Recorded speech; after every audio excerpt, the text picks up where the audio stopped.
Hello बच्चों, स्वागत है आपका फिर से मेरे यूट्यूब चैनल बायोनेक्टर्स एजुकेशन फाउंडेशन में।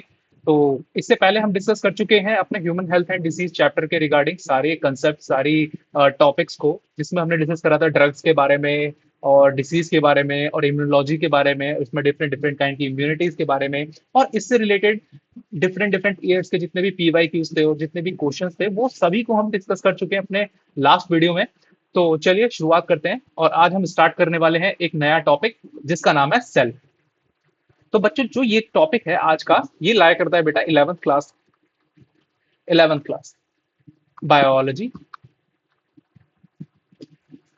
और 11th क्लास में ये यूनिट आते हैं, यूनिट नंबर 3।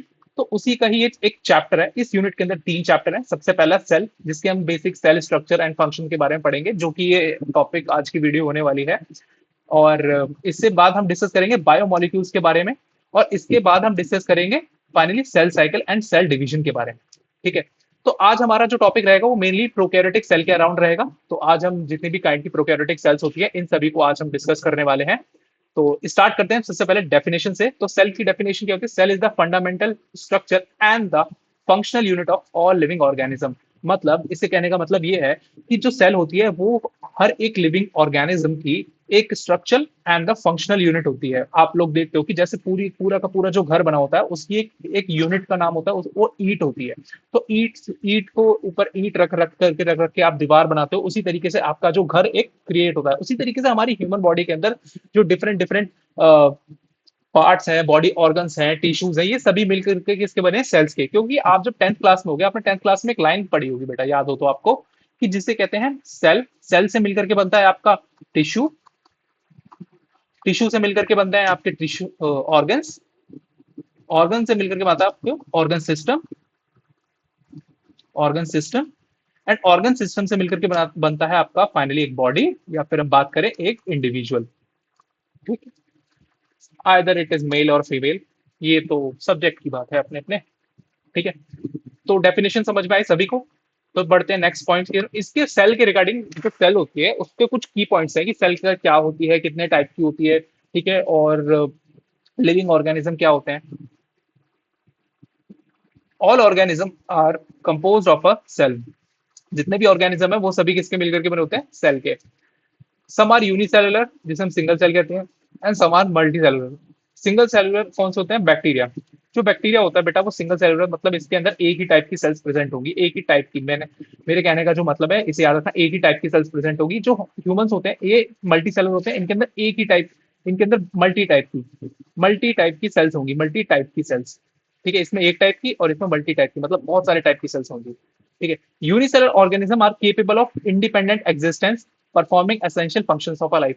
मतलब यूनिसेलुलर जो ऑर्गेनिज्म है वो essential functions of a life अपने परफॉर्म कर सकते हैं, और ये किसी पे डिपेंड नहीं रहते, इंडिपेंडेंट रहते हैं। ये अपना खाना खुद ही सिंथेसाइज करते हैं और ये खाने के लिए किसी पे डिपेंड नहीं रहते।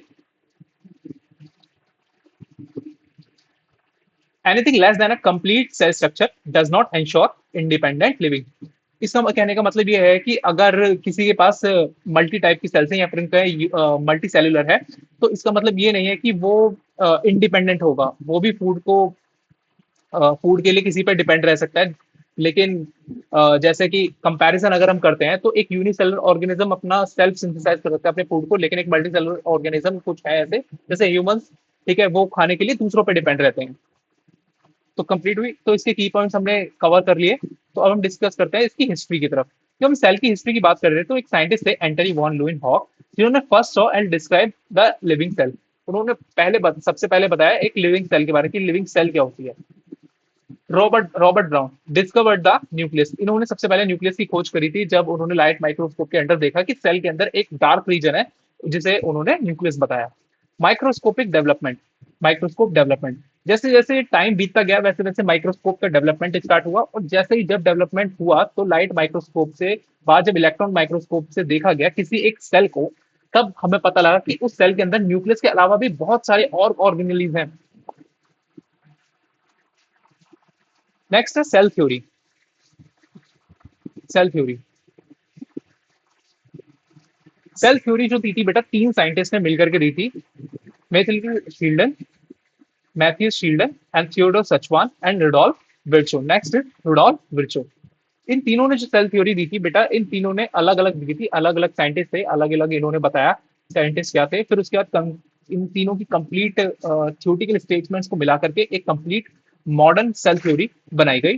तो सबसे पहले जो 1838 में थे, इनका नाम था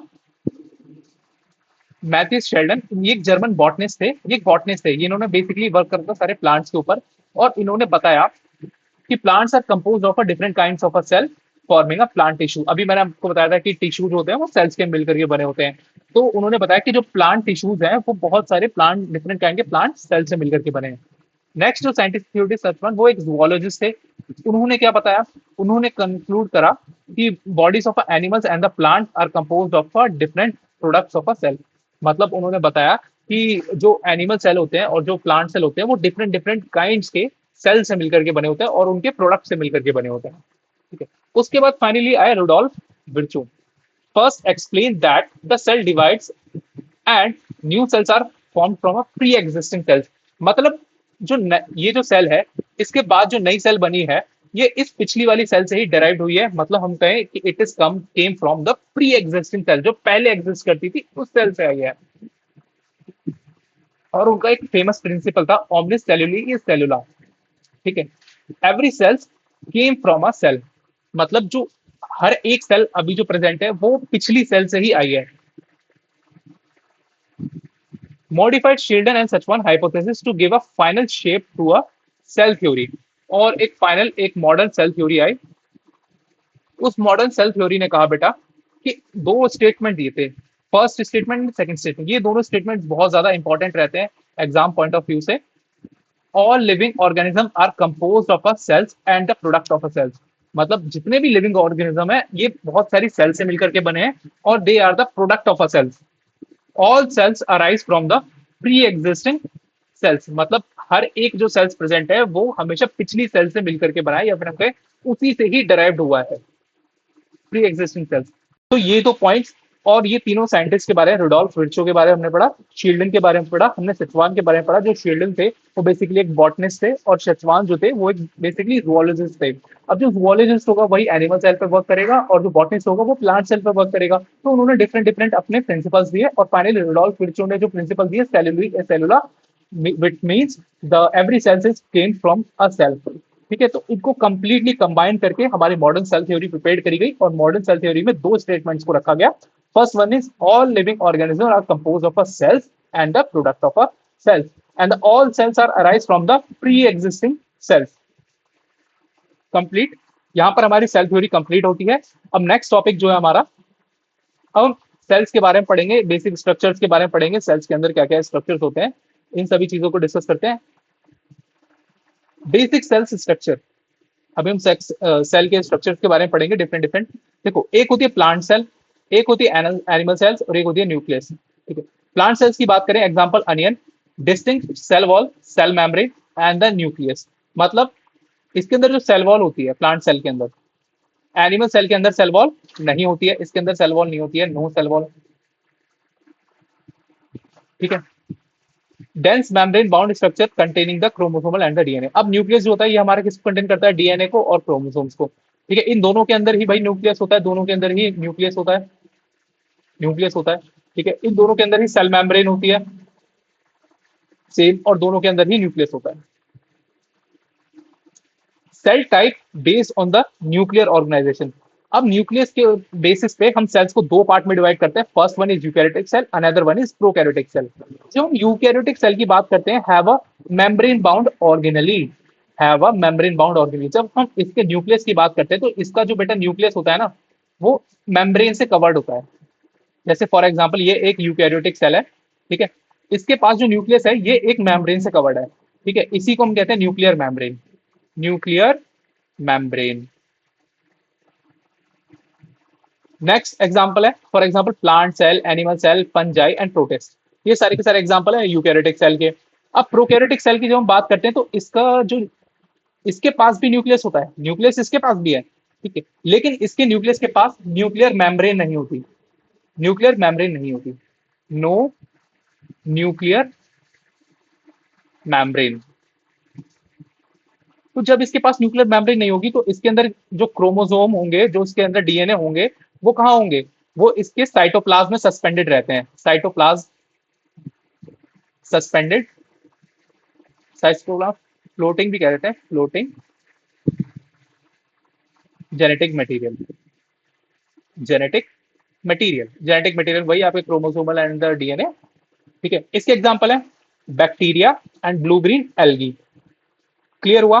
तो on the basis of a nuclear organization हम सेल्स को दो पार्ट में डिवाइड करते हैं, first one is eukaryotic cell, another one is prokaryotic cell.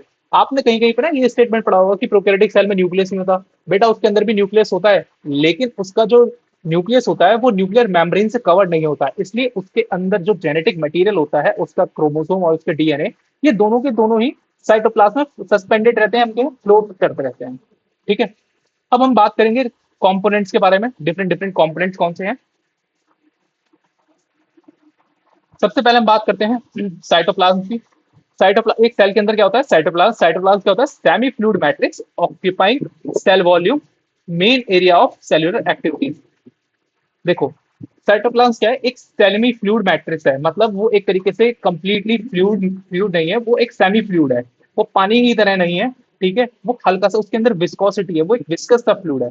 ठीक है, ऑक्यूपाइंग सेल वॉल्यूम मतलब उसके अंदर सबसे ज्यादा सेल वॉल्यूम होता है, मतलब जितने भी सारे ऑर्गेनेलीज हैं अभी हम जिनके बारे में पढ़ेंगे, फॉर एग्जांपल आपको नीचे दिख भी रहे होंगे, ये सारे के सारे ऑर्गेनेलीज, ये सब साइटोप्लाज्म के अंदर सस्पेंडेड रहते हैं, यहाँ तक कि हमारा न्यूक्लियस भी साइटोप्लाज्म के अंदर सस्पेंडेड रहता है। And main arena of cellular activities, मतलब इसके कहने का मतलब है सेलुलर एक्टिविटीज का कि जितनी भी केमिकल रिएक्शंस होती हैं एक सेल के अंदर, केमिकल रिएक्शन जितनी भी होती हैं उसमें से 80% हमारी साइटोप्लाज्म में होती है, बाकी अदर ऑर्गेनेलिज में होते हैं, बाकी 20% जो होती हैं वो अदर ऑर्गेनेलिज में होती हैं, अदर ऑर्गेनेलिज, ऑर्गेनेलिज। क्लियर हुआ? राइबोसोम्स, राइबोसोम्स आता non membrane bound organelles found in the cell, मतलब ये इन पे ये मेम्ब्रेन बाउंड ऑर्गेनेलीज नहीं है, मतलब इनके ऊपर, राइबोसोम के ऊपर कोई मेम्ब्रेन नहीं होती। और फाइनली ये फाउंड, ये सेल के अंदर प्रेजेंट होता है। Chemical reaction occur in the cytoplasm to keep the cell living state. अब आपने एक डेफिनेशन के बारे में पढ़ा होगा, हम किसी सेल को लिविंग सेल कब कहते हैं, जब वह सेल मेटाबॉलिकली एक्टिव हो, मेटाबॉलिकली एक्टिव हो। सेकंड, वो डिवाइड करती हो, दे डिवाइड। ठीक है, या फिर हम कहें दे रेस्पिरेट, रेस्पिरेशन हो उनके अंदर। ठीक है, ये तीनों क्वालिटी होनी चाहिए एक सेल को लिविंग सेल कहने के लिए। ये वाली जो क्वालिटी है मेटाबॉलिकली एक्टिव, इसी के अंदर आती है डिफरेंट डिफरेंट काइंड की केमिकल रिएक्शंस। तो ये केमिकल रिएक्शंस होनी जरूरी होती है किसी एक लिविंग सेल के अंदर, उस सेल को उसकी लिविंग स्टेट में रखने के लिए केमिकल रिएक्शंस होना जरूरी है। और केमिकल रिएक्शंस कहाँ परफॉर्म होती है, 80% आपकी साइटोप्लाज्म में एंड 20% आपकी अदर सेल ऑर्गेनेलीज में। ठीक है, तो डिफरेंट डिफरेंट ऑर्गेनेलीज के बारे में यहाँ पर बता रखा है बेटा। देखो, अभी हम डिस्कस करने वाले हैं। तो जैसा कि आप लोगों ने देखा कि यूकैरियोट्स, यूकैरियोटिक सेल ऑर्गेनेलीज कौन से होते हैं, आपके endoplasmic reticulum, Golgi complex, lysosome, mitochondria, microbodies, vacuoles, chloroplast and centromere. Chloroplast in plant, plant cell के अंदर ही प्रेजेंट होता है। ठीक है, and centrosome in animal cells. ठीक है, और ये जो कुछ ऑर्गेनेलीज इधर लिख रखे हैं, तो इन्हें हम कहते हैं endomembranes system organelles, endoplasmic reticulum, Golgi apparatus, lysosome and vacuole. बेटा एंडोमेम्ब्रेनस सिस्टम वो होता है, एंडोमेम्ब्रेनस सिस्टम, एंडोमेम्ब्रेनस सिस्टम जो आपस में मेम्ब्रेन को शेयर करते हैं, मेम्ब्रेन को शेयर करते हैं। ठीक है, मेम्ब्रेन को शेयर करते हैं। एग्जाम्पल जैसे गोल्जी, गोल्जी कॉम्प्लेक्स लाइसोसोम से शेयर करता है एंड वैक्यूल से शेयर करता है, एंडोप्लाज्मिक रेटिकुलम गोल्जी एपरेटस से शेयर करता है अपनी मेम्ब्रेन को। तो आपके एग्जाम में क्वेश्चन पूछा जा सकता है इसमें से कौन से ऑर्गेनेलीज हैं जो एंडोमेम्ब्रेनस सिस्टम में आते हैं, आपको चारों के बारे में याद करना है, ई जी एल वी। ठीक है, या फिर हम बात कर सकते हैं जेलवी, GELV, जेलवी मतलब Golgi apparatus, endoplasmic reticulum, lysosome and vacuole. ये सारे के सारे आपके एंडोमेम्ब्रेनस सिस्टम के पार्ट हैं। ठीक है, सेल डाइवर्सिटी, हम डाइवर्सिटी के बारे में पढ़ेंगे। अब सेल को on the basis of size कितने टाइप की सेल्स हो सकती है। ठीक है, on the basis of size हम डिफरेंट डिफरेंट पार्ट्स में डिवाइड करते हैं। जैसे स्मॉलेस्ट सेल की बात करते हैं तो स्मॉलेस्ट है माइकोप्लाज्मा, जो 0.3 माइक्रोमीटर का है। बैक्टीरिया, बैक्टीरिया की रेंज होती है 3 से 3 to 5 माइक्रोमीटर। ह्यूमन आरबीसी कितना, 7 micrometre in diameter. Largest cell single cell कौन सी है, ऑस्ट्रिच एग, सबसे ज्यादा largest. Wait a minute, light चली गई तो मैं जरा पावर ऑन करके आता हूँ।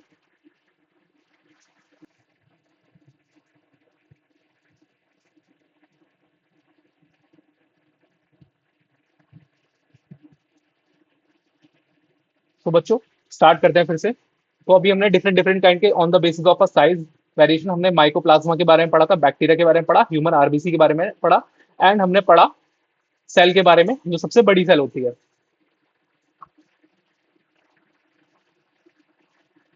और सबसे लॉन्गेस्ट सेल कौन सी थी, लॉन्गेस्ट, वो लार्जेस्ट थी, ये लॉन्गेस्ट है। लॉन्गेस्ट कौन सी होती है, नर्व सेल्स। नर्व सेल्स आपने पढ़े होंगे ना, नर्व सेल्स के बारे में आपने डायग्राम पढ़ा होगा, कुछ इस तरीके के से नर्व सेल्स होती हैं।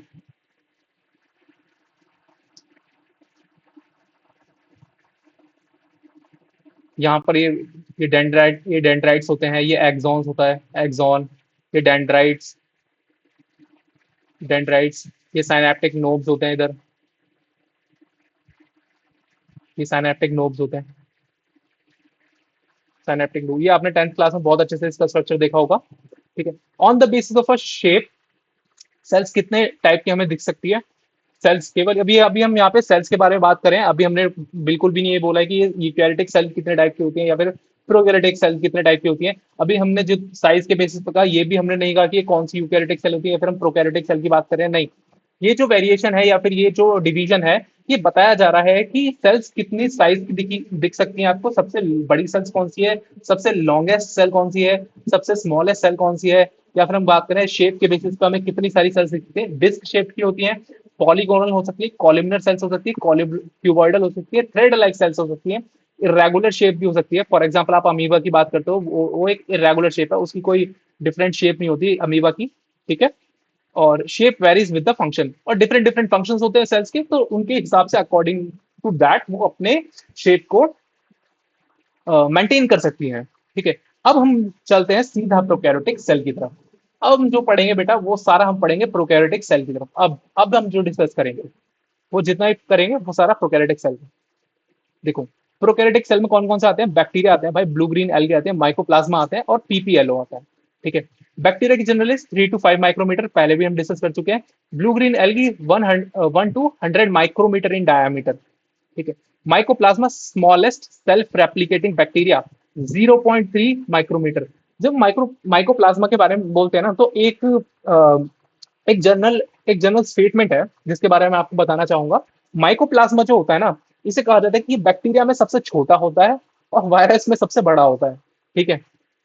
बेसिकली आता ये आपका बैक्टीरिया में ही है। ठीक है। तो 0.3 माइक्रोमीटर बैक्टीरिया में सबसे छोटा बैक्टीरिया होता है mycoplasma. PPLO, pleuro pneumonia like organism, इनकी जो रेंज होती है 0.1 to 0.3 माइक्रोमीटर, इनकी भी माइक्रोमीटर में ही होती है। क्लियर। अब प्रोकैरियोटिक सेल की कुछ कैरेक्टरिस्टिक्स हैं, उनके बारे में पढ़ते हैं। Generally smaller than the eukaryotic cell. अब जितने भी यूकैरियोटिक सेल्स हैं वो काफी ज्यादा मल्टी सेलुलर होते हैं, तो ऑब्वियसली उनका जो साइज होता है वो काफी ज्यादा लार्ज होता है। ठीक है। मल्टीप्लाई मोर रैपिडली। अब जितनी ज्यादा छोटी सेल्स है, यूनिसेलुलर है, वो जल्दी से जल्दी डिवाइड होगी, जल्दी से जल्दी उनका लाइफ स्पैन, उनसे शॉर्टेस्ट लाइफ स्पैन भी होता है, और वो काफी ज्यादा डिवाइड भी करती है जल्दी जल्दी। लाइफ स्पैन उनका ज्यादा होता है, कुछ केसेस में उनका कम भी होता है। Wide variety of shapes and function, और वो डिफरेंट डिफरेंट शेप्स और फंक्शन के अकॉर्डिंग अपने शेप को डेराइव कर सकते हैं या फिर हमसे अपने चेंज कर सकते हैं, और डिफरेंट डिफरेंट शेप्स में प्रेजेंट होते हैं प्रोकैरियोटिक सेल। बैक्टीरियल, अब हम बात करते हैं बैक्टीरिया की शेप्स के बारे में कि डिफरेंट डिफरेंट टाइप्स के बैक्टीरिया कौन कौन से होते हैं। एक तो बेसिलस, ये रॉड शेप होते हैं, रॉड शेप कुछ इस तरीके की होगी बेटा, रॉड शेप। ठीक है। इस तरीके के बैक्टीरिया होंगे, रॉड शेप के बैक्टीरिया। ठीक है। कोकस, मतलब स्मॉल स्फेरिकल शेप, जैसे स्ट्रेप्टोकोकस, इसका एग्जांपल है स्ट्रेप्टोकोकस। ठीक है। इसका एग्जांपल है anthrax, bacillus, anthrax, anthrax most common example.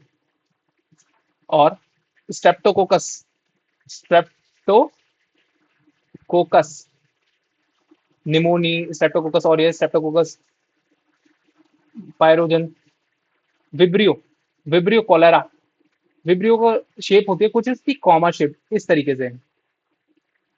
आपने कॉमा लगाया होगा ना, इस तरीके से, इस तरीके की शेप होती है, इसलिए it is, that's why it is called as a comma shape. ठीक है, इसका एग्जांपल है विब्रियो कॉलेरा।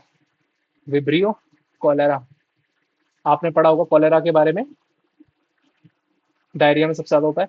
स्पाइरलनुमा, फॉर एग्जाम्पल इसके लिए जब हम एग्जाम्पल देते हैं, इस स्पाइरल शेप्ड होते हैं, पहले की बात तो ये स्पाइरल शेप्ड होते हैं कुछ इस तरीके से इनकी शेप होगी। जैसे treponema pallidum, helicobacter pylori, helicobacter pylori example, pylori. ठीक है, और कौन सा एग्जाम्पल इसका, ट्रैपेनोमा पैलिडियम, ट्रैपेनोमा, ट्रैपेनोमास। ठीक है, ये सारे सारे एग्जाम्पल्स हैं इनके। कुछ बेसिलस शेप के होंगे, कुछ कोकाई शेप के होंगे, कुछ विब्रियो शेप के, या फिर हम कहें कुछ स्पाइरल शेप के।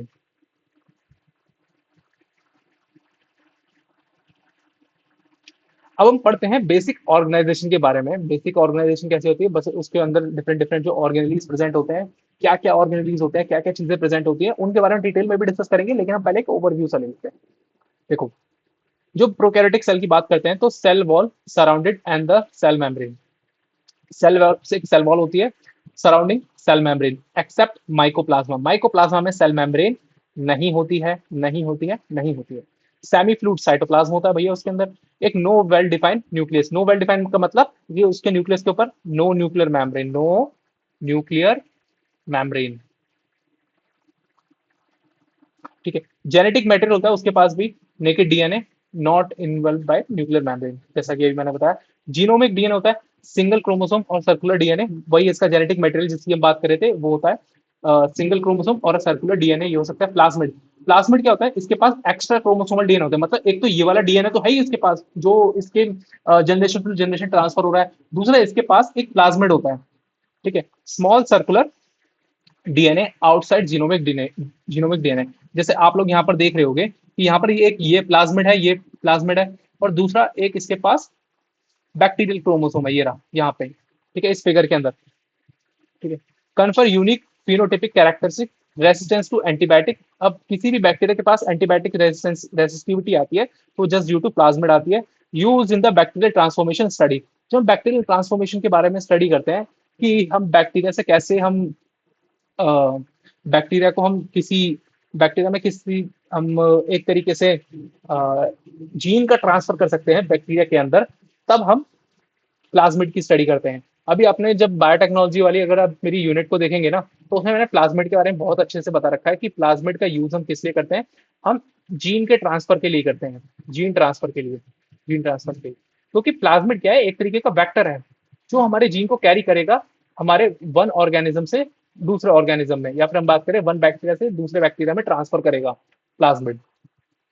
आप मेरी बायोटेक्नोलॉजी वाली वीडियो को जाकर के देखिए, और वहां पर आपको कंप्लीट बायोटेक्नोलॉजी के बारे में सब कुछ बताया गया है मैंने, जितना भी 12th क्लास से रिलेटेड है। इसके कुछ यूनिक फीचर्स होते हैं बैक्टीरियल सेल के। इसमें इंक्लूजन बॉडीज पाई जाती है। इंक्लूजन बॉडीज का मतलब होता है बेसिकली स्मॉल स्ट्रक्चर्स के बारे में, इसके बारे में पढ़ेंगे हम डिटेल में। स्मॉल स्ट्रक्चर्स होते हैं कुछ, जिनका कुछ स्टोरेज में वर्क होता है, रेस्पिरेशन में वर्क होता है, बहुत सारी चीजों में वर्क होता है। मीजोसोम्स क्या होता है, specialise differentiated from the cell membrane in foldings. देखो, मीजोसोम्स क्या होते हैं कि प्लाज्मा मेम्ब्रेन जो होती है, सेल के ऊपर प्लाज्मा मेम्ब्रेन जो होती है ना, इसी मेम्ब्रेन की इनफोल्डिंग्स की वजह से बनते हैं। इनफोल्डिंग्स कैसे, कुछ इस तरीके से, इनफोल्डिंग इस तरीके से बनने स्टार्ट हो जाते हैं। ठीक है, तो फाइनली ये जा करके कुछ इस तरीके से एक वेसिकल का फॉर्मेशन कर लेते हैं। वेसिकल का मतलब एक स्मॉल बलून लाइक। ठीक है, ये इस बलून कैरी करता है अपने अंदर डिफरेंट डिफरेंट काइंड के प्रोटीन्स को कैरी करता है, एंजाइम्स को कैरी करता है। ठीक है, cell envelope and its modification, मतलब सेल वॉल के पहले बैक्टीरिया के पास एक सेल एनवलप होता है जो डिफरेंट डिफरेंट काइंड के मटेरियल का बना होता है, जिसके बारे में अभी हम डिस्कस करने वाले हैं आगे चल के। तो हमने डिफरेंट काइंड के बैक्टीरिया के सेल ऑर्गेनेलीज के बारे में पढ़ा कि उसके अंदर हमारा प्लाज्मिड होगा, उसके अंदर जीनोमिक डीएनए होगा, उसके अंदर सेल मेम्ब्रेन होगी, उसके अंदर ग्रैन्यूल्स होंगे, मीजोसोम्स होगा, उसके अंदर फ्लेजिला होगा। ये सारी चीजें हमने डिस्कस करी। अब हम डिटेल में डिस्कस करते हैं सेल, प्रोकैरियोटिक सेल की, या फिर हम बात करें बैक्टीरिया के अंदर डिफरेंट डिफरेंट ऑर्गेनेलीज कौन से प्रेजेंट होते हैं, इन सभी चीजों को हम डिस्कस करते हैं। चलिए, आगे बढ़ने से पहले मैं आपको कुछ बताना चाहूंगा कि बैक्टीरिया के बारे में, कि बैक्टीरिया का जो डिवाइड था बेटा, दो तरीके में डिवाइड करा गया। एक साइंटिस्ट थे, साइंटिस्ट का नाम था ग्राम। तो इनके बारे में हम थोड़ा डिस्कस करते हैं। देखो, 1884 में साइंटिस्ट थे हैंस क्रिश्चियन ग्राम, एक फिजिशियन, ठीक है, एंड एक साइंटिस्ट। इन्होंने ग्राम स्टेनिंग डेवलप करी। इन्होंने डेवलप करी एक स्टेनिंग, ग्राम स्टेनिंग, ठीक है। इस स्टेनिंग में उन्होंने दो तरीके के स्टेन लिए। फर्स्ट स्टेन था इनका crystal violet, crystal violet. And second जो स्टेन था, स्टेन का मतलब था डाई, डाई का मतलब था कलर, ठीक है। दो तरीके कलर यूज करे बेसिकली, क्रिस्टल वॉयलेट, दूसरा था सैफरेनिन, सैफरेनिन, ठीक है। ये बेसिकली ब्लूइश पर्पल कलर का था, ब्लूइश पर्पल, ठीक है। और सैफरेनिन तो हमारा रेड कलर का होता है, रेड, रेड और पिंक, या फिर हम कहें रेडिश पिंक, ठीक है, इस कलर का था सैफरन, ठीक है। अब इन्होंने क्या करा, on the basis of a gram staining, bacteria को दो पार्ट्स में डिवाइड करा। एक को उन्होंने नाम दिया ग्राम पॉजिटिव, ठीक है। एक को उन्होंने नाम दिया ग्राम नेगेटिव बैक्टीरिया। अब gram positive negative on the किस बेसिस पे उन्होंने बताया, कि उन्होंने कहा कि जिस बैक्टीरिया ने काउंट पर्पल प्राइमरी स्टेन लिया, प्राइमरी स्टेन हमारा कौन सा था, ये प्राइमरी स्टेन था, क्रिस्टल वॉयलेट प्राइमरी, और ये था काउंटर स्टेन। काउंटर स्टेन का मतलब जो लास्ट वाला counter stand, counter stand, counter stand, ठीक है। अब जो बैक्टीरिया पर्पल का प्राइमरी स्टेन को लेता है, वो होता है हमारा क्रिस्टल वॉयलेट, और बेसिकली वो ब्लूइश पर्पल कलर का दिखेगा, ब्लूइश पर्पल कलर का, पर्पल, ठीक है। अब जो बैक्टीरिया काउंटर स्टेन को लेता है, उसका उन्होंने नाम दिया ग्राम नेगेटिव बैक्टीरिया, और ये रेडिश पिंक कलर का होगा, रेडिश पिंक कलर का, ठीक है। इसका कलर रेडिश पिंक होगा। अब ऐसा क्यों था, वो ऐसा इसलिए था क्योंकि ग्राम पॉजिटिव बैक्टीरिया जो थे, उनके अंदर पेप्टाइडोग्लाइकन एक लेयर होती है उनकी सेल वॉल में, पेप्टाइडोग्लाइकन। ये एक तरीके का इसमें अमाइनो एसिड्स भी होते हैं, और इसमें कार्बोहाइड्रेट भी होते हैं। इन दोनों चीजों से मिलकर के एक लेयर बनती है, जिसे हमने पेप्टाइडोग्लाइकन लेयर कहा है। इसके बारे में हम डिस्कस करेंगे बेटा, जब हम अपने बायोमोलिक्यूल चैप्टर पढ़ेंगे ना, इसके बाद तब हम डिस्कस करेंगे। इसमें पेप्टाइडोग्लाइकन काफी थिक होती है, ठीक, और इसमें पेप्टाइडोग्लाइकन काफी थिन होती है, पेप्टाइडोग्लाइकन काफी थिन होती है, ठीक है। ऐसा इसलिए था पेप्टाइडोग्लाइकन की वजह से, ठीक है। तो उन्होंने दो पार्ट्स में डिवाइड करा, एक ग्राम पॉजिटिव का, एक को ग्राम नेगेटिव कहा। सारे बैक्टीरिया को इन्होंने दो ग्रुप्स में बांट दिया, एक को ग्राम पॉजिटिव थे, एक ग्राम नेगेटिव थे। अब ग्राम पॉजिटिव बैक्टीरिया में कौन कौन से आए, जिनके पास पेप्टाइडोग्लाइकन थिक थी, और ग्राम नेगेटिव में कौन से आए, जिनके पास पेप्टाइडोग्लाइकन काफी थिन थी। और जो ग्राम नेगेटिव वाले थे वो रेडिश पिंक कलर के माइक्रोस्कोपी में सीन होते थे, और ग्राम पॉजिटिव वाले ब्लूइश पर्पल कलर के सीन होते थे, ठीक है। तो चलिए बढ़ते हैं, कौन कौन से बैक्टीरिया थे देखते हैं, चलिए। देखो, ग्राम स्टेनिंग की जब हम बात करते हैं, तो ग्राम स्टेनिंग में टेक अप ग्राम stain, gram positive bacteria gram stain को लिया था। ग्राम स्टेन कौन सा, वही क्रिस्टल वॉयलेट, क्रिस्टल वॉयलेट, ठीक है। Do not take up gram stain मतलब उन्होंने क्रिस्टल वॉयलेट, उन्होंने सैफ्रेनिन को लिया, सैफ्रेनिन, ठीक है, सैफ्रेनिन को लिया। ऐसा क्यों था, क्योंकि इनके अंदर पेप्टाइडोग्लाइकन थिक थी, पेप्टाइडोग्लाइकन काफी थिक थी, इनको इनके अंदर पेप्टाइडोग्लाइकन ग्लाइकन काफी थिन थी। ग्राम पॉजिटिव कौन से थे, स्टेफाइलोकोकस, और ये staphylococcus epidermidis, saprophyticus, pyogenes and pneumoniae, mutans, faecalis and agalactiae. Gram negative है salmonella typhi, typhimurium, pseudomonas aeruginosa and pseudomonas fluorescens, proteus vulgaris, proteus mirabilis, klebsiella pneumoniae, enterobacter aerogenes, acinetobacter. तो ये सारे के सारे जो थे वो ग्राम नेगेटिव में आए, और ये इनको इन्होंने रखा ग्राम पॉजिटिव के अंदर। तो क्लियर हुआ ग्राम स्टेनिंग के बारे में। हैंस क्रिश्चियन ग्राम जो साइंटिस्ट थे, उन्होंने दो पार्ट्स में डिवाइड करा, एक ग्राम पॉजिटिव, एक ग्राम नेगेटिव। ग्राम पॉजिटिव वाले जिनके पास पेप्टाइडोग्लाइकन लेयर काफी थिक थी, और ग्राम नेगेटिव वाले जिनके पास पेप्टाइडोग्लाइकन लेयर काफी थिन थी, ठीक है। तो उनके अंदर कौन से स्टेन थे, उनके अंदर रेड कलर के थे, और ग्राम पॉजिटिव वालों के अंदर ब्लूइश कलर के थे स्टेन। अब डिफरेंट डिफरेंट, सबसे पहला जो ऑर्गेनली हम डिस्कस करने वाले हैं वो है सेल एनवेलप, ठीक है। सेल एनवेलप के बारे में, अब सेल एनवेलप की बात होती है जब हम इस स्ट्रक्चर को देखते हैं किसी भी बैक्टीरिया के। यहाँ पे मैं एक स्ट्रक्चर बनाता हूँ, ये एक बैक्टीरिया है, बैक्टीरिया का स्ट्रक्चर। उसके ऊपर एक आउटर लेयर होती है जिसे हम उसका कैप्सूल कहते हैं बेटा, कैप्सूल, सॉरी, यहाँ से इधर, ये कैप्सूल है। उसके बाद ये इसकी प्लाज्मा मेम्ब्रेन है, यहाँ पे ये है इसकी प्लाज्मा मेम्ब्रेन बना देते हैं थर्ड लेयर की। ये 3 लेयर होते हैं, ठीक है। सबसे पहले आएगा इसका कैप्सूल, कैप्सूल या फिर जिसको हम कहें ये सबसे आउटर लेयर होती है, आउटर लेयर, आउटर लेयर। ये उसकी मिडल लेयर, मिडल लेयर। ये उसकी inner most layer, inner most layer, ठीक है। जो आउटर लेयर होती है, आउटर लेयर, उसको हम क्या कहते हैं, ग्लाइकोकैलिक्स। आउटर लेयर को ग्लाइकोकैलिक्स कहते हैं। और इसी ग्लाइकोकैलिक्स के अंदर आते हैं आपकी दो चीजें, एक स्लाइम लेयर और एक कैप्सूल। मतलब ग्लाइकोकैलिक्स की जो लेयर है ये काफी थिक होती है, और बेसिकली ये दो चीजों की मिलकर के बनी होती है। पहला है आपका स्लाइम लेयर और दूसरा है आपका कैप्सूल। स्लाइम लेयर जो होता है ये loose sheet in some bacteria, and capsule जो होता है thick and tough in others. मतलब इसके कहने का मतलब है कि कुछ ऐसे बैक्टीरिया हैं जिनके अंदर जो स्लाइम लेयर होती है ये काफी लूज होती है, ठीक है, और जो कैप्सूल होता है ये काफी थिक होता है, ठीक है, बाकी अदर्स के अंदर। मतलब दोनों ही प्रेजेंट होती हैं। स्लाइम लेयर जो होती है मोस्टली वो थिन रहती है, लूज रहती है, और जो कैप्सूल है वो काफी ज्यादा थिक रहता है। Glycocalyx is the outermost layer. Next is cell wall. Cell wall कौन सी थी, मिडिल लेयर। जब हम मिडिल लेयर की बात करते हैं, इस बीच वाली लेयर की, cell wall determines the cell shape, provides strong and the structural support, prevents bacterium from the bursting and collapsing। मतलब इसके डिफरेंट डिफरेंट फंक्शंस होते हैं। जैसे सेल वॉल के, जो सेल वॉल क्या होती है, एक तरीके से मैकेनिकल डैमेज से प्रोटेक्ट करती है सेल को, ठीक है, और स्ट्रक्चरल सपोर्ट प्रोवाइड करती है। दूसरा, डिटरमाइन करती है सेल की शेप को, and prevents the bacterium from the bursting and collapsing, मतलब कोलैप्स होने से बैक्टीरिया को बचाती है।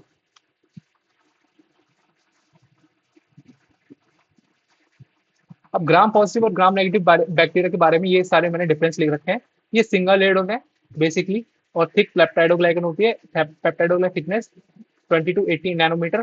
पेप्टाइडोग्लाइकन लेयर काफी थिक होती है, मल्टी लेयर्ड होती है, ठीक है। इनके अंदर सिंगल लेयर्ड होती है, ये काफी थिन होती है, 8 to 10 nanometre. Double layered peptidoglycan plus outer membrane.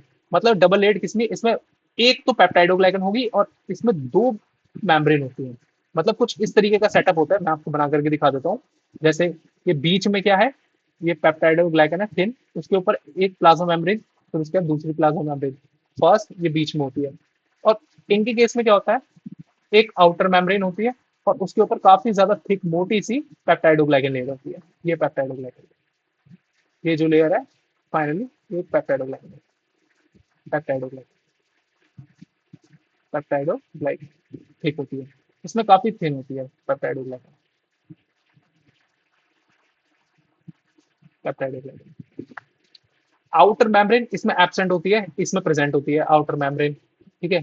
Presence of a porins इसमें एब्सेंट होता है, इसमें present in the outer membrane. Porins का मतलब जो एक तरीके से न्यूट्रिएंट्स का आदान प्रदान करते हैं सेल के अंदर। आदान प्रदान यानी का मतलब कि ट्रांसपोर्टेशन ऑफ अ न्यूट्रिएंट, ठीक है। लिपिड कंटेंट इसमें लो होता है, इसमें काफी ज्यादा हाई होता है, ठीक है। स्टेनिंग कैरेक्टरिस्टिक्स क्रिस्टल वॉयलेट लेंगी, ब्लूइश कलर की दिखेंगी, और ये पिंक, रेडिश पिंक कलर की दिखेंगी। एंटीबायोटिक मोर ससेप्टेबल होते हैं और ये मोर रेसिस्टेंट होते हैं। मतलब ये बहुत ज्यादा सेंसिटिव होते हैं और ये रेसिस्ट करते हैं।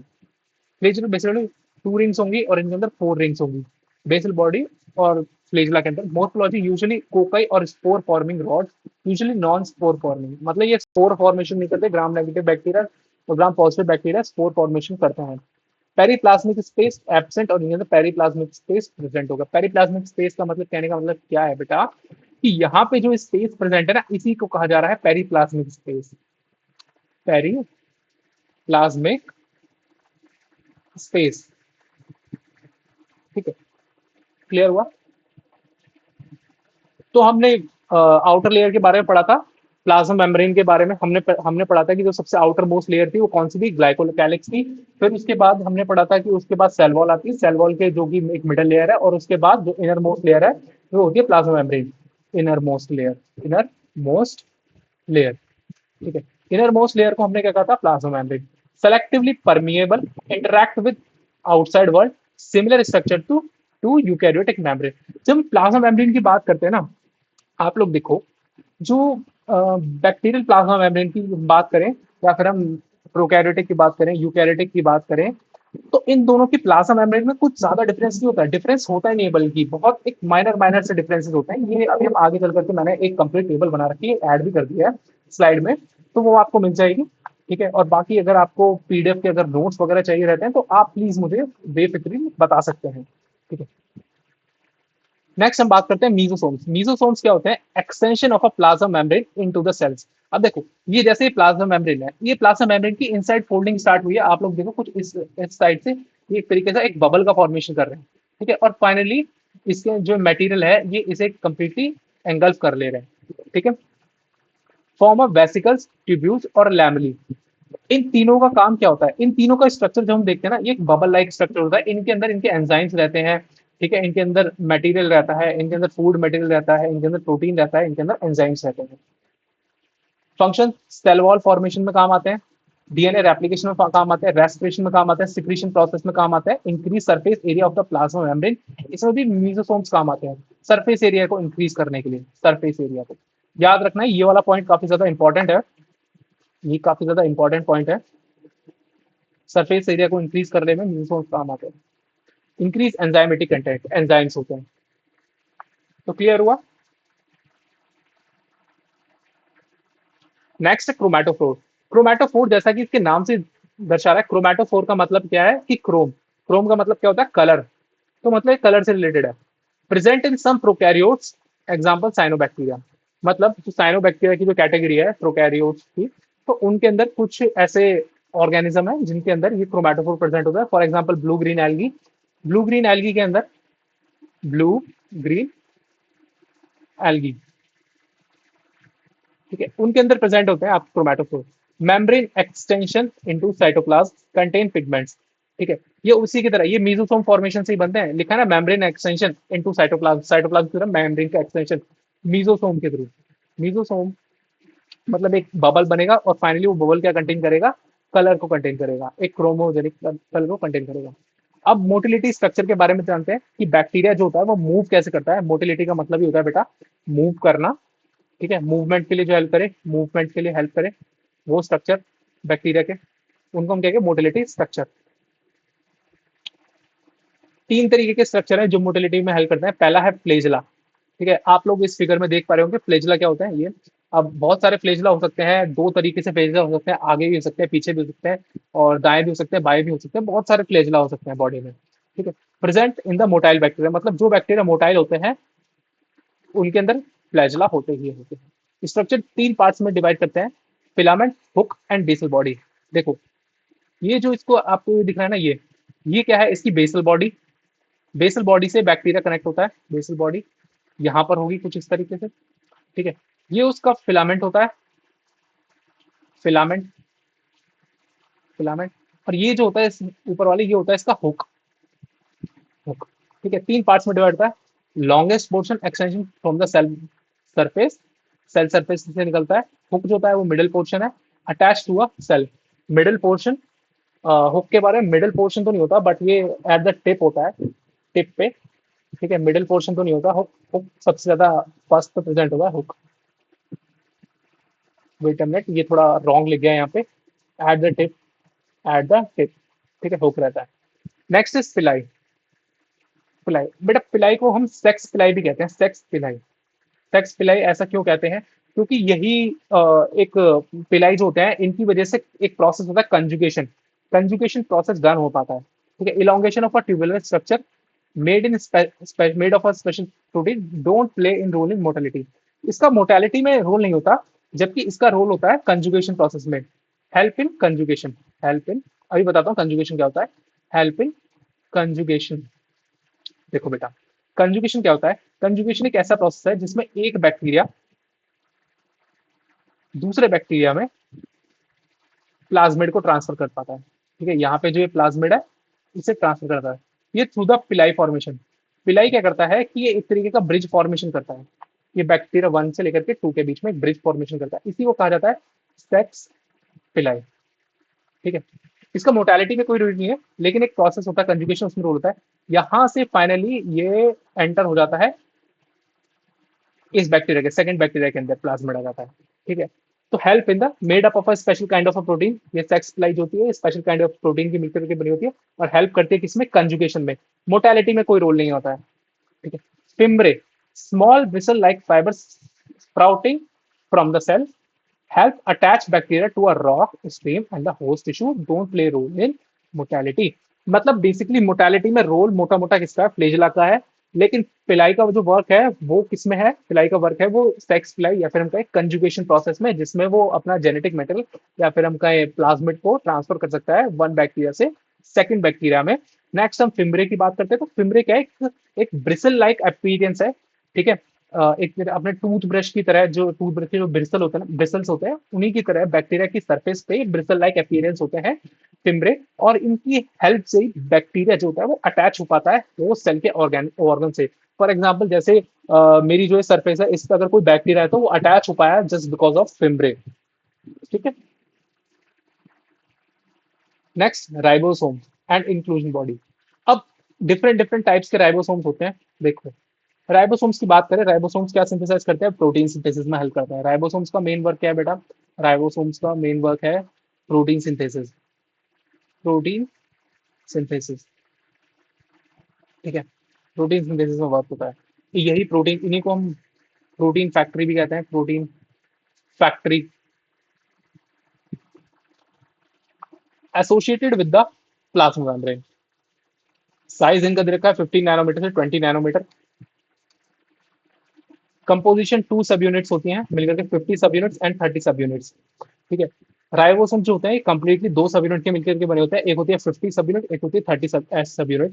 ठीक है, अभी बताता हूँ क्या होती है, एस का मतलब क्या है और 50 क्या होती है, 30 क्या होती है। ठीक है, पहले एक बार रीड मार लेते हैं। ठीक है, कंप्लीट राइबोसोम्स 70s और prokaryotic ribosomes, function site of a protein synthesis. देखो, जब हम राइबोसोम्स की बात करते हैं तो these are the protein factories of a sales.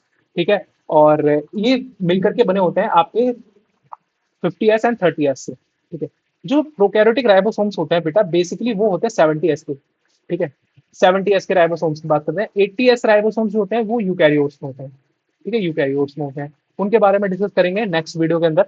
आज हम डिस्कस अभी हम डिस्कस करते हैं 70s जो कि एक प्रोकैरियोटिक राइबोसोम्स है।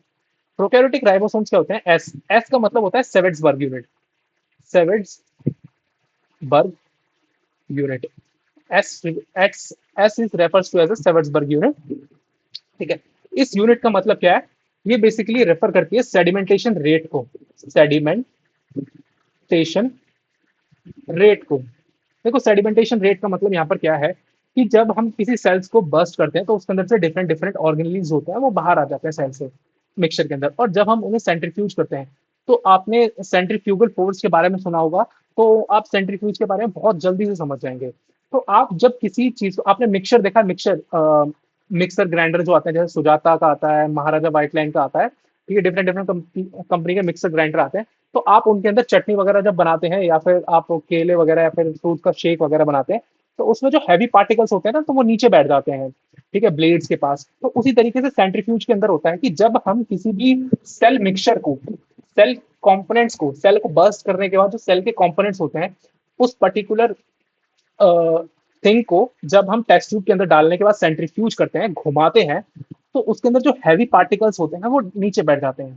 ठीक है, उसी के केस में कुछ जोन को डिवाइड कर दिया जाता है, जैसे कि जैसे ये टेस्ट ट्यूब है, आप देखें इधर। ठीक है, तो इस टेस्ट ट्यूब के अंदर डिफरेंट डिफरेंट जोन्स को डिवाइड कर जाता है, जो हैवी होते हैं और कुछ स्मॉल होते हैं। ठीक है, जो हैवी वाले होते हैं बेटा वो नीचे होंगे, जो लाइटर वाले होंगे वो ऊपर होंगे। तो वहां पे कहीं पे लाई करता है 70s। ठीक है, उसी तरीके कुछ 80s होगा तो 80s कहाँ जाएगा, नीचे होगा। कुछ 100s होगा तो वो नीचे आ जाएगा। ठीक है, और कुछ 200s होगा तो वो और नीचे आ जाएगा बेटा। तो क्लियर हुआ आप सभी को इस बारे में। तो 70s क्या है, ये एक तरीके से सेडिमेंटेशन रेट है। जो राइबोसोम, ऐसे राइबोसोम जिनको सेडिमेंटेशन रेट क्या है 70s है। और बेसिकली ये 70s राइबोसोम्स किसके अंदर होते हैं, प्रोकैरियोट्स के अंदर होते हैं। अब 70s को राइबोसोम्स को जब निकाल करके देखा गया, माइक्रोस्कोपिकली एग्जामिन करा गया, माइक्रोस्कोपिकली एग्जामिन करा गया, तो हमने देखा कि ये दो सब यूनिट से मिलकर के बने हैं। एक है इसकी 50s, एक है इसकी 30s। तो कुछ इस तरीके का इनका शेप था, ये था 50s और ये था इसका 30s।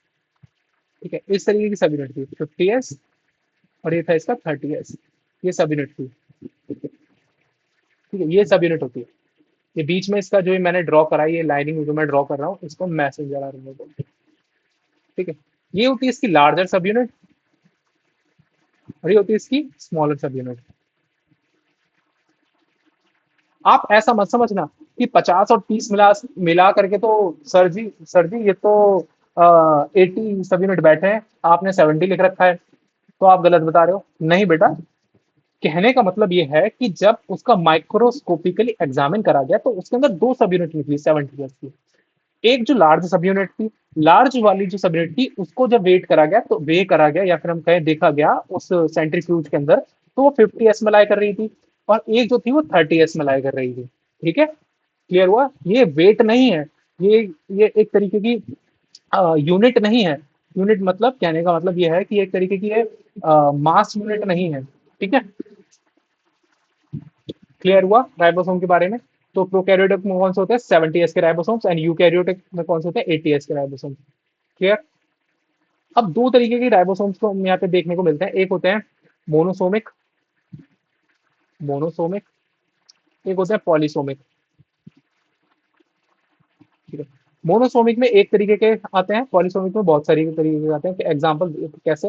देखो, पॉलीसोमिक में क्या, several ribosomes attach to a single messenger RNA. मतलब एक जो मैसेंजर आरएनए है, फॉर एग्जांपल मैसेंजर आरएनए क्या होता है, मैसेंजर आरएनए एक डीएनए की तरह ही मॉलिक्यूल होता है मैसेंजर आरएनए, डीएनए से थोड़ा सा डिफरेंट होता है। ठीक है, उस पर जब एक से ज्यादा राइबोसोम्स अटैच हो जाए, ठीक है, एक यहाँ से आ गया, एक ये सबमिट आ गया, एक यहाँ से इस तरीके से आ गया, ठीक है, तो इस कंडीशन को हम कहेंगे पॉलीसोम्स, पॉलीसोम। ठीक है, ठीक है, form a chain, translate messenger RNA into protein. और जब एक ही मैसेंजर आरएनए आ जाए, यहाँ पर ये मैसेंजर आरएनए है, तो और यहाँ पर फाइनली एक ही सब यूनिट आ जाए, ठीक है, तो इसे हम कहेंगे मोनोसोम, मोनोसोम। क्लियर हुआ पॉलीसोम और मोनोसोम? इंक्लूजन बॉडी, इंक्लूजन बॉडी के बारे में पढ़ने से पहले हमको जानते हैं। देखो, इंक्लूजन बॉडी का एज सच एक स्ट्रक्चर तो नहीं होता है। बेसिकली ये वैसा एक, जो हमने मीसोसोम्स पढ़े थे ना, मीसोसोम्स, मीसोसोम से जो फाइनली एक बबल निकलता है या फिर उनका एक वेसिकल निकलता है। हमने बहुत सारी चीजें पढ़ी है मीसोसोम के बारे में, वेसिकल हो या फिर लैमली हो, लैमली, ठीक है, या फिर ट्यूब्यूल हो। ठीक है, इन तीनों में से कोई भी हो सकता है। तो basically most of the time vesicles होता है, और ये वेसिकल जब रिलीज होते हैं वेसिकल्स, ठीक है, ये वेसिकल रिजर्व करते हैं हमारे एंजाइम्स को, प्रोटीन को, फूड मटेरियल को। उसी तरीके से reserve stored in a reserve material in the cytoplasm, उन्हीं वेसिकल्स को जो स्टोर्ड रहते हैं, स्टोर्ड फॉर्म में रहते हैं, स्टोरेज फॉर्म में रहते हैं, उन्हीं को हम इंक्लूजन बॉडी कहते हैं। Not bound by the plasma membrane, lie free in the cytoplasm, cytoplasm में ऐसे ही तैरते रहते हैं। Examples, phosphate granules, cyanophycin value granules और ग्लाइकोजन ग्रैन्यूल्स। ठीक है, ये एनर्जी प्रोवाइड करेंगे, ये बेसिकली ट्रांसपोर्टेशन में हेल्प करेंगे। Gas vacuole, next is gas vacuole, found in the blue green purple and green photosynthetic bacteria. ये जो वैक्यूल्स होते हैं ये प्रेजेंट होते हैं। वैक्यूल्स के बारे में आपने 10th क्लास में बहुत अच्छे से पढ़ा होगा। वैक्यूल्स होते हैं डिफरेंट डिफरेंट काइंड के, जो गैस वैक्यूल्स होते हैं, कुछ फूड वैक्यूल्स होते हैं, ठीक है, जो फूड को स्टोर करते हैं, कुछ गैसेस को स्टोर करते हैं। गैस वैक्यूल्स बेसिकली बैक्टीरिया में प्रेजेंट होते हैं, ब्लू ग्रीन एल्गी में, पर्पल एल्गी में, या फिर हम कहें ग्रीन फोटोसिंथेटिक बैक्टीरिया में। ठीक है, तो यहाँ पर हमने प्रोकैरियोट्स के बारे में सब कुछ डिस्कस कर चुके हैं। ठीक है, तो चलिए डिस्कस करते हैं, थोड़ा और देखते हैं। हाँ, ये रहा, देखो, एक टॉपिक है, हम इसको डिस्कस करते हैं, देखते हैं। हमने प्रोकैरियोटिक के बारे में बहुत कुछ पढ़ा, ठीक है, हम हमने पढ़ा प्रोकैरियोटिक के बारे में। तो प्रोकैरियोटिक के बारे में हमने जाना, एक ओवरव्यू लिखते हैं प्रोकैरियोटिक सेल का। प्रोकैरियोटिक सेल के बारे में, प्रोकैरियोटिक सेल के बारे में हमने क्या पढ़ा? सबसे पहले कैप्सूल के बारे में पढ़ा। कैप्सूल होता है, सबसे आउटर लेयर से स्टार्ट करते हैं, कैप्सूल था। कैप्सूल जिसे हमने ग्लाइकोकैलिक्स भी कहा था, ग्लाइकोकैलिक्स भी कहा था, ठीक है, ग्लाइकोकैलिक्स कहा था। कैप्सूल और स्लाइम लेयर, इनका मिलकर के बनाता है स्लाइम लेयर, ठीक है, ये आउटर मोस्ट थी। उसके बाद आती है हमारी सेल वॉल, सेल वॉल, ठीक है, ये पेप्टाइडोग्लाइकन की मिलकर के बनी होती है सेल वॉल, पेप्टाइडोग्लाइकन की। और on the basis of peptidoglycan, gram positive, positive और ग्राम नेगेटिव बैक्टीरिया थे। नेक्स्ट फिर हमने प्लाज्मा मेम्ब्रेन के बारे में पढ़ा। प्लाज्मा मेम्ब्रेन ट्रांसपोर्टेशन में हेल्प करती है, सेमी परमिएबल होती है। फिर हमने साइटोप्लाज्म के बारे में पता था, साइटोप्लाज्म के बारे में जाना। प्लाज्मिड के बारे में पढ़ा, न्यूक्लियस के बारे में पढ़ा, न्यूक्लियस के बारे में पढ़ा। ठीक है, और हमने पढ़ा इसमें पिलाई के बारे में, फिम्ब्रे के बारे में, फ्लेजला के बारे में, ये सारी चीजों के बारे में हम डिस्कस कर चुके हैं। ठीक है, प्रोकैरियोटिक सेल के अंदर ये डिफरेंट डिफरेंट ऑर्गेनेल्स प्रेजेंट होते हैं प्रोकैरियोटिक सेल के अंदर। ठीक है, तो अब हम पढ़ने जा रहे हैं कुछ बेसिक स्ट्रक्चर के बारे में। देखो, अब ये तो थे हमारे प्रोकैरियोट्स। अब प्रोकैरियोट्स में बेसिकली हमारे कौन आता है, बैक्टीरिया। ठीक है, अब दो तरीके से डिफरेंसेस होते हैं बैक्टीरिया में। कुछ ऐसे बैक्टीरिया होते हैं बेटा, देखो, ये तो थे बैक्टीरिया के बारे में। अब कुछ ऐसे बैक्टीरिया होते हैं जिन्हें हम आर्चिया कहते हैं, आर्किया भी बोलते हैं, या फिर हम कहें,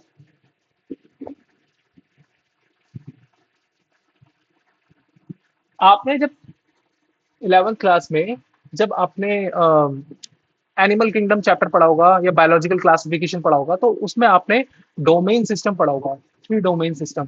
ठीक है, आर्किया, यूकेरिया, ठीक है, और बैक्टीरिया। ठीक है, 3 स्टेज में डिवाइड करा गया है 3 डोमेन सिस्टम में, आर्किया और बैक्टीरिया। अब ये भी प्रोकैरियोट्स में ही लाया करते हैं। ठीक है, अब जो सिस्टम जो चल रहा है उसके अंदर ये लाया नहीं करते हैं, पहले के सिस्टम में लाया करते थे।